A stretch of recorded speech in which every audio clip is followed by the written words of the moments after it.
Did you know a skier survived 84 hours in a deadly blizzard by building an underground snow fortress?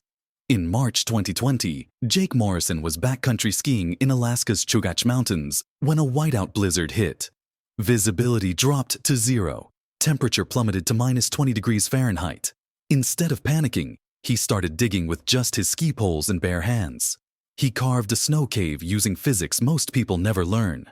First, he built sleeping platforms above the entrance so warm air would rise and stay trapped. Then, he punched air vents at angles to prevent carbon dioxide poisoning. He created reflecting walls that bounced his body heat back, keeping the inside at 32 degrees, while outside reached -40.